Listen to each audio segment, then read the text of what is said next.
It began on a late summer afternoon, when the sky above Florence stretched in watercolor shades of gold and rose. The streets were humming with life, tourists lingering with gelato in their hands, artists sketching hurried lines on canvas, and the river Arno gleaming like a sheet of molten copper. Amid the glow of this city, a woman named Clara Bennett stepped out of the train station, her heart carrying both weight and hope. Clara was a London-born art historian, 31 years old, with eyes the pale green of sea glass and hair that fell in soft auburn waves to her shoulders. She had come here not for leisure, but for escape. After years spent buried under archives and dusty manuscripts, her engagement had crumbled in silence, her fiancé choosing another life, another woman. Florence was her attempt at rediscovering herself, far from the whispers of colleagues and the well-meaning pity of friends. Her rented apartment overlooked a cobblestone piazza where church bells rang with ancient dignity. From her small balcony, she could glimpse the cathedral dome rising into the sky like a promise. Each morning, she carried a leather satchel filled with notes and guides, determined to lose herself in museums, in art, in anything that would silence the ache she carried. What Clara did not know was that this city had plans of its own. For Florence was a place where past and present folded into each other, where every corner breathed stories of longing, betrayal, devotion, and rebirth. It was a city that offered second chances to those brave enough to wander with open hearts. Days passed quietly. Clara wandered through galleries where marble figures seemed almost alive under the soft light. She took notes, made sketches of details, and at night sat by the window with a glass of wine, listening to the faint sound of violins from the street below. A curious mixture of melancholy and anticipation began to grow inside her, as though Florence itself was gently undoing the knots of her sorrow. On the fifth evening, while exploring the quieter side of the city, Clara discovered a small, forgotten courtyard tucked behind ivy-covered walls. There stood an old fountain, its water shimmering beneath the twilight.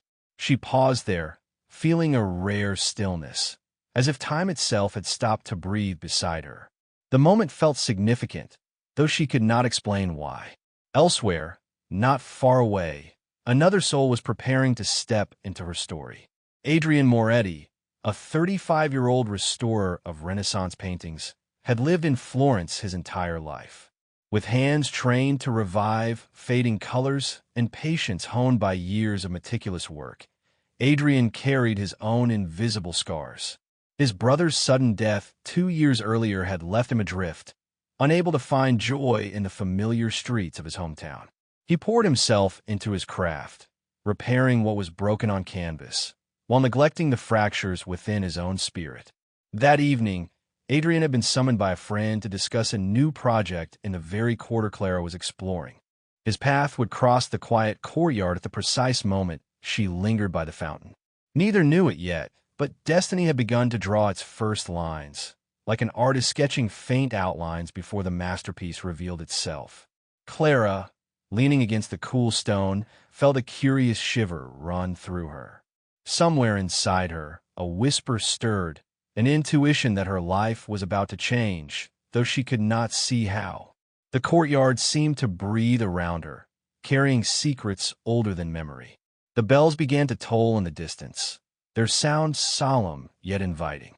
And in that moment, the city itself seemed to lean closer, as though Florence had decided that two wandering hearts were meant to collide. The first thread had been woven.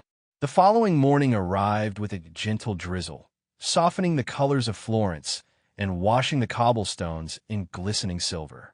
Clara welcomed the rain, for it gave her a reason to linger indoors at the Uffizi Gallery, where endless halls stretched like corridors of time. She moved slowly between paintings, pausing at details others overlooked, the tilt of a hand, the faint brushstrokes of a background cloud. Though she carried her notebook, she found herself writing less and feeling more. The rain outside made the gallery feel intimate, as though the centuries-old masterpieces had drawn closer to whisper their secrets. Meanwhile, Across the same marble-floored halls, Adrian was inspecting a recently acquired canvas in need of restoration. He moved with quiet concentration, his fingers hovering just above the painted surface, his gaze sharp yet tender. His presence was unassuming, yet there was a gravity to him, the way an unfinished symphony still carries weight even in silence. It was near Botticelli's Primavera that their paths first brushed. Clara stood alone, absorbed in the dance of figures upon the canvas, her breath slowing as though she had stepped into the eternal spring painted centuries ago. Behind her, Adrian paused to glance at the same masterpiece, not with the awe of a visitor, but with the intimate eye of one who had studied its every secret. For a brief moment, they shared the same silence. Clara felt the faintest awareness, like a thread tugging at her, though she did not turn. She left the gallery with the echo of something unresolved, as if she had almost remembered a dream. That evening, when the rain cleared, fate conspired again. Clara wandered back to the ivy-wrapped courtyard, drawn to the fountain she had discovered days before. There, with tools neatly arranged on a low bench, Adrian was preparing to restore a fading fresco that clung stubbornly to the stone wall. The sight startled her. She had believed the courtyard abandoned, a secret only she had found. Yet here was someone else, coaxing life back into its forgotten beauty. She hesitated at the threshold, uncertain whether to intrude, but something in the stillness urged her forward. Adrian, though absorbed in his task, sensed her presence. Without words, without glances exchanged, a quiet recognition unfolded between them. The sound of dripping water from the fountain, the scent of damp ivy, the muted colors of evening, all conspired to weave the moment into memory. Clara lingered, watching the slow, deliberate motion of his hands as he touched the fragile surface of history. She felt an odd connection, as if the patience he poured into restoring ancient art mirrored the restoration she longed for within herself. She left the courtyard before nightfall, her heart carrying a quiet curiosity. And Adrian, though he did not yet know her name, worked into the evening with an unusual restlessness, aware that the courtyard no longer belonged to silence alone. In Florence, where centuries lived in every stone, two lives had brushed close enough to awaken something unnamed. The city had set them upon a path, and neither could step back from it now. The rain returned after midnight, tapping against windows and roofs, as though Florence itself was applauding the beginning of a story it had long been waiting to tell. The days that followed unfolded like pages in a book Clara had not realized she was reading. Each morning, she wandered deeper into Florence, across bridges that arched gracefully over the Arno, through narrow streets where laundry swayed above her like colored flags of ordinary life, and into piazzas where the sound of an accordion seemed to play just for her. Yet, no matter where her footsteps carried her, her thoughts drifted back to the quiet courtyard and the man restoring its fragile fresco. She returned there again and again, sometimes by intention, sometimes by chance. Each time, Adrian was present, bent over his careful work. At first, they acknowledged one another only in subtle gestures, a polite nod, the faintest curve of a smile. Words were unnecessary. The silence between them was not emptiness, but a quiet thread binding two strangers who somehow felt less like strangers with every passing day. Clara began to notice things about him. The way his dark hair fell untidily across his forehead, streaked with the pale dust of pigments. The steadiness of his hands, capable of such delicate care. The way his shoulders carried both strength and an invisible burden, as though his life, like the fresco, held cracks he preferred to mend quietly. Adrian, too, grew aware of her presence. He noticed how Clara would sit by the fountain with a notebook resting on her knees, though she often forgot to write, her gaze wandering toward the fragments of painted history before them. He saw how she tilted her face toward the sky when church bells rang, her expression soft, as if she were listening for something beyond sound. To him, she was not simply a visitor. She seemed like a soul the city itself had summoned. Their connection deepened in ways neither could explain. When Clara lingered, time seemed to fold around them. The ordinary bustle of Florence, the vendors, the tourists, the constant tide of footsteps, faded until only the sound of brush against wall, the trickle of water, and the pulse of two hearts remained. Yet beneath the quiet wonder, shadows stirred. Clara still carried the raw ache of betrayal, the fear that love was a fragile illusion that crumbled the moment one dared to trust it. Adrian, bound to his grief, had built careful walls around himself, unwilling to risk the vulnerability of opening them. They were two souls, both fractured, both yearning, but neither certain they deserved the kind of connection they felt growing between them. One late afternoon, as the sun dipped low and bathed the courtyard in liquid gold, Clara lingered longer than usual. The light turned Adrian's profile into a silhouette, strong and solemn.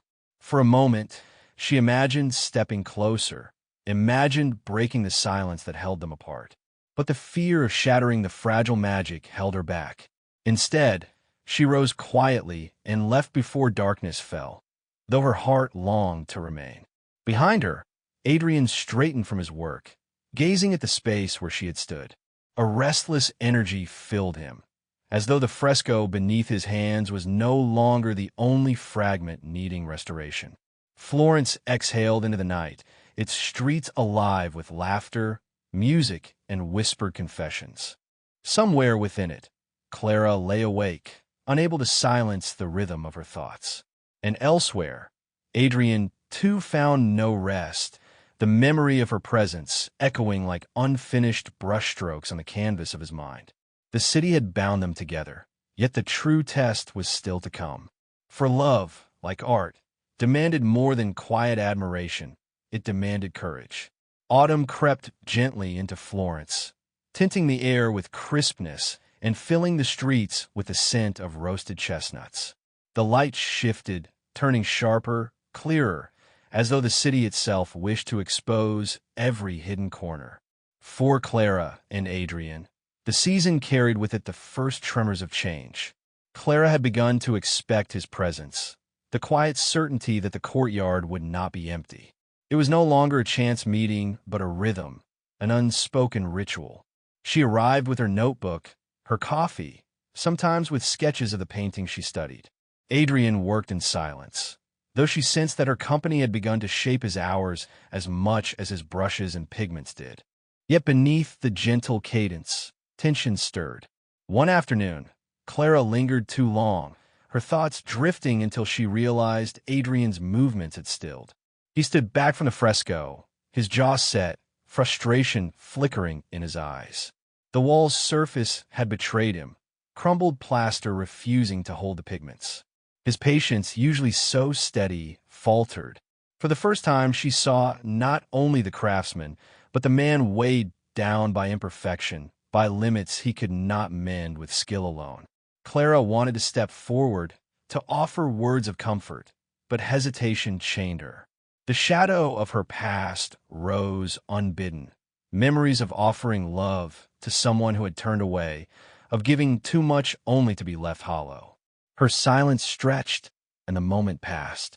Adrian gathered his tools with a sharpness uncharacteristic of him, his gaze slipping past her as though she were no more than another tourist lingering too close. The next day, Clara did not come. She wandered instead along the riverbanks, watching the water drag autumn leaves downstream.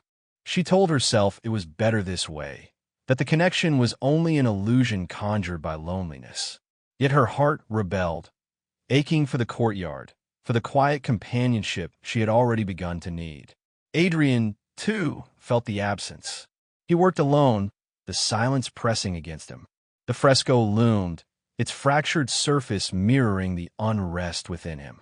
For years, he had avoided attachments, fearing the pain of loss would return with merciless sharpness. Clara's presence had unsettled that balance, and now her absence unsettled it even more.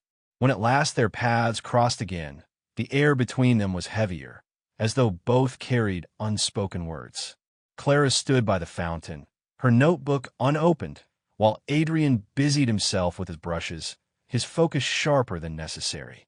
The silence that once connected them now divided, filled with questions neither dared to ask. It was Florence itself that intervened. A sudden gust of wind scattered the leaves, rustling through the courtyard with wild insistence. Clara lifted her gaze, and in that instant her eyes met Adrian's. What passed between them was not words but recognition. Two brokennesses reflecting one another, two longings, two fears to deny. The connection was undeniable, yet so were the barriers. Fear, grief, and the risk of surrendering to something uncertain loomed like unseen walls. Both knew they stood on the threshold of something that could either restore them or undo them completely. And as the bells of Santa Croce rang through the dusk, the courtyard seemed to whisper a challenge neither could ignore. Love demanded more than longing. It demanded trust. November arrived with colder winds, sweeping Florence into a quieter rhythm. The flow of tourists thinned, leaving the city to its own citizens, its ancient stones, its echoing bells. For Clara, the season deepened her attachment to the courtyard. It no longer felt like a place she stumbled upon. It felt like a place that had been waiting for her. Yet the bond she shared with Adrian still lived in uncertainty. They circled one another like constellations on the same sky, drawn yet distant. Each encounter carried warmth but also restraint, as though both feared that words might undo the fragile fabric holding them together. It was on a late afternoon, beneath a sky the color of fading embers, that change came. Clara had returned to the courtyard to find Adrian not at work, but standing still before the fresco, tools abandoned. The wall had suffered new damage, dampness seeping into the plaster, erasing weeks of progress. His shoulders sagged under invisible weight, and for once, the patience that defined him had dissolved. In that moment, Clara saw him not as the quiet craftsman, but as a man carved by loss. The fresco was not his only wound. It was only the surface where his grief showed. Something in her heart shifted. She understood that love was not about mending what was flawless, but about holding what was fragile together. She stepped closer, and though no words passed, her presence alone was a declaration. For the first time, Adrian did not turn away. He let her share in the silence, let her stand beside the broken wall that mirrored them both. That evening, Clara returned to her apartment restless, her thoughts filled not only with Adrian, but with the risk that opening herself to him would mean facing the pain she had long tried to bury. Memories of betrayal whispered doubts. Was she foolish to believe in beginnings after endings? Yet the memory of the courtyard, of standing shoulder to shoulder in quiet solidarity, burned stronger than fear. Adrian, too, wrestled with choice. For years, he had poured his devotion into paintings, into restoring what time had worn down, never daring to give that devotion to another person. To let Clara into his world would mean opening the doors he had kept locked since loss had claimed his brother. Yet each time he pictured her absence, he felt the weight of loneliness pressing harder. Florence seemed to conspire once more. The following morning, Clara arrived to find Adrian waiting, not at the fresco, but by the fountain. His tools were set aside, as though he had laid down his armor. The courtyard was hushed, and in that silence, their gazes locked with a clarity neither had known before. It was not a confession spoken aloud, but a choice felt in the stillness, to step beyond fear, to trust not in perfection, but in the courage to begin again. The air shifted, carrying the promise of something larger than them both. For the first time, neither turned away, and though the fresco still bore its fractures, the two who stood before it had chosen to believe in what could be restored. Winter descended gently over Florence, dressing the rooftops in soft frost, but the courtyard remained alive. Lanterns glowed warmly against the ancient stones, and the sound of water from the fountain carried like a hymn. By now, Clara and Adrian were no longer bound by silence alone. Their days in the courtyard had grown into shared moments, laughter breaking the stillness, stories spoken under arches, and the rhythm of hands working side by side. The fresco, once fractured, now bore the marks of renewal, colors brightened under Adrian's care and Clara's quiet encouragement. Yet what blossomed between them was more than the restoration of paint. It was the slow unsealing of hearts. Adrian learned to speak of his brother, of the grief that had long shadowed his days, and Clara listened, not as one who pitied, but as one who understood the cost of loss. In turn, Clara spoke of her past, of trust once broken, and found in Adrian not judgment, but a patient acceptance. The courtyard became their sanctuary, but Florence became their horizon. They walked the narrow streets at dusk, their footsteps mingling with the city's breath. On the Ponte Vecchio, Clara once asked, half in wonder, half in jest, "Do you believe love is found, or is it built?" Adrian had paused, watching the river turn gold under the setting sun. "Perhaps both," he answered, found in a glance, built in every day after. Spring returned with wisteria spilling over stone walls, and the courtyard bloomed in color. The fresco, restored, shone with new life, a testament to what endures when care is given. But the truer work of art was not on the wall. It lived in the quiet certainty between them, in the simple grace of two people who had dared to trust again. And so, when Clara one morning found Adrian waiting not with tools, but with flowers gathered from the courtyard itself, she understood without words. Love, fragile and unlooked for, had become theirs. What began in silence beneath ancient arches had grown into something lasting. A story of restoration, not only of stone and pigment, but of two hearts that had learned to believe once more.